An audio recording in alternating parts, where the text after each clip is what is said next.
आज जो है आप लोग किस संबंध में डीएमई में मिलने आए हैं?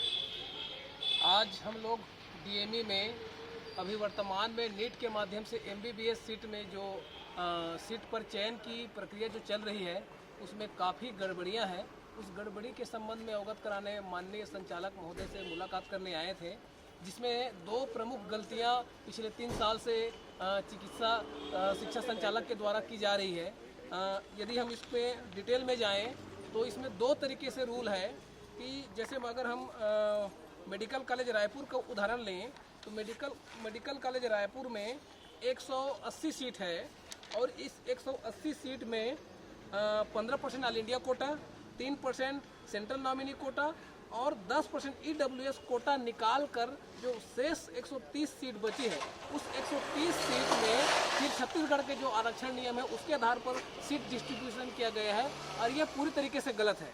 जबकि होना ये चाहिए था कि एमबीबीएस के रायपुर मेडिकल कॉलेज में जो 180 सीट है उसमें से 15% कोटा ऑल इंडिया कोटा को निकाल दें और 3% सेंट्रल नामिनी कोटा, तो ये 18% को निकाल के जो शेष सीटें बच रही हैं उस सीट में छत्तीसगढ़ में जो आरक्षण नियम है उसके आधार पर सीट का वितरण करना चाहिए। ऐसा नहीं करने से प्रत्येक मेडिकल कॉलेज में 3-3 सीटों का नुकसान हो रहा है, जिसमें अनुसूचित जाति का 2 से 3 सीट नुकसान हो रहा है, जनजाति का 5 से 60 सीट का नुकसान हो रहा है, ओबीसी वर्ग का भी 3 से 4 सीट का नुकसान हो रहा है। यह कंटिन्यू पिछले 3 साल से चल रहा है, 2019 में भी, 20 में भी। 2020 में हमने काफ़ी शिकायत किया था और अंत में 1-2 सीटें हमारे अनुसूचित जाति, जनजाति और पिछड़े वर्ग की बढ़ोतरी हुई थी। दूसरी गलती इसमें यह है कि जो आरक्षण नियम का जो परिपालन होता है, आरक्षण नियम दो तरीके से इसमें सीट का इम्प्लीमेंटेशन होता है, एक वर्टिकल रिजर्वेशन, हॉरिजॉन्टल रिजर्वेशन। तो जो वर्टिकल रिजर्वेशन है इसमें सीट वितरण में जो राउंड अप रूल प्रिंसिपल है फ्रैक्शन का रिजर्वेशन के संबंध में वो पालन नहीं किया है। मैं उदाहरण स्वरूप बताना चाहूँगा, जैसे एसटी का 11.7% कैलकुलेशन आ रहा है और इसमें 12 सीट अनुसूचित जनजाति को मिलनी चाहिए, जबकि ये सीट 11 ही दी गई है।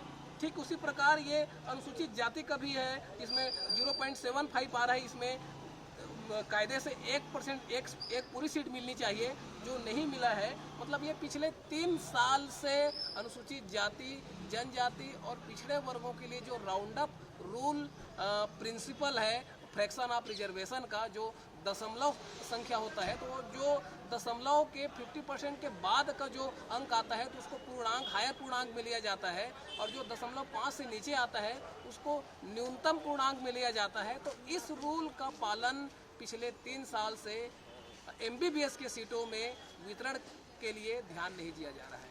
तो इन सभी मुद्दों को लेकर आज हम यहाँ मेडिकल संचालनालय से मुलाकात किए हैं और आज हमारी कुछ टीम माननीय उच्च न्यायालय में भी हमारे जो एमबीबीएस के जो नीट क्वालिफाई बच्चे हैं एमबीबीएस सीट के लिए, वो बच्चे भी आज कोर्ट की ओर रुख किए हैं और ये सिलसिला चलता रहा तो हमारे समाज के लोग, अनुसूचित जाति, जनजाति और पिछड़े वर्ग के जो अनुसूचित जाति, जनजाति, पिछड़े वर्ग जो संगठन के लोग हैं इसका पुरजोर करेंगे। मैं Vinod Kumar, social legal foundation, धन्यवाद। सर, इसमें आगे आज डीएमई में मिले उसके बाद भी अगर सॉल्यूशन नहीं मिलता तो आप आगे क्या करेंगे इसमें? देखिए, अभी मैं थोड़ा आगे के प्रोग्राम बताने से पहले एक बात कहना चाहूँगा। अभी जो सीट एलोकेशन का जो मैट्रिक्स इन लोगों ने तैयार किया, जो चार्ट बनाया है डीएमई ऑफिस के द्वारा, उसमें देखने से ही अपने आप गलती इसमें समझ में आ रही है। स्टेट कोटा को लेकर के जो वर्कआउट किया गया है, स्टेट कोटा में एसटी का 30%, स्पेशल एसटी 2%, 12% एससी के लिए और 14% ओबीसी के लिए, कुल मिलाकर के 58% होता है। तो बचे जो हिस्सा है 42% वो अनरिजर्व सीट के लिए है। अनरिजर्व सीट, टोटल सीट 130 है एग्जाम्पल के लिए रायपुर मेडिकल कॉलेज का, तो उसमें 130 का 42% होता है, केवल 54 सीट अनरिजर्व सीट, जबकि यहाँ वर्कआउट किए गए 56 सीट। तो 2 सीटों का सीधा यहीं पर मैट्रिक्स में गलती नज़र आ रही। तो इस तरह से गलती हर मेडिकल कॉलेज के सीट में है। तो हर मेडिकल कॉलेज सीट में 2 से 3 सीट जो है वो रिजर्व कैटेगरी के लोगों को, खासकर एसटी और एससी लोगों को ही मिलेगा।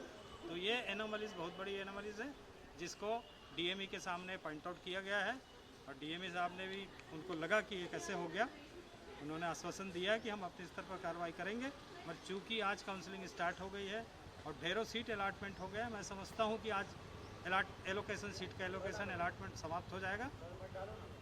अब हमारा जो है वो एक उम्मीद का किरण ये बाकी है कि जो हाई कोर्ट में रिट दायर किए हैं उसका नतीजा अभी आना बाकी है। हमारे पास अभी खबर नहीं है। अगर ये अनोमली सुधारी नहीं जाती है तो विधायक मंत्री से लेकर के कोर्ट तक के ऑप्शंस हमारे खुले हुए हैं। इस पर हम सामाजिक संगठन के रूप में आगे कार्रवाई करेंगे, चरणबद्ध ढंग से करेंगे। सारे मिनिस्टर्स को, मुख्यमंत्री को और जो सेक्रेटरी हैं, एडिशनल प्रिंसिपल सेक्रेटरी है और चीफ सेक्रेटरी है, वहाँ तक हम ये बात रखेंगे, अपनी बात समझाएंगे उनको कि क्लियर कट यहाँ पर जो गलती निकल आ रही है उसको तत्काल सुधारा जाए। इसमें किसी का गाइडलाइंस या निर्देश की या आदेश की आवश्यकता नहीं है। क्लियर कट ये जो चार्ट बना है उसमें कोई भी इसको पढ़ेगा चार्ट तो आप समझ जाएगा उसमें जो गलती और अनोमली है उसको तत्काल सुधारा जाए। अगर नहीं सुधारेंगे तो हम हर स्तर पे इसका विरोध करेंगे और अंततः अगर हमें मजबूरीवश कोई कदम उठाना पड़े तो इसके लिए आंदोलन का भी रास्ता, धरना प्रदर्शन का रास्ता भी हमारे लिए, ऑप्शन हमारे लिए खुला हुआ है। मैं राजेंद्र प्रसाद भट्टपहरी, महासचिव प्रगतिशील छत्तीसगढ़ सत्तावी समाज, रायपुर। एक और गलती इसमें सामने आई है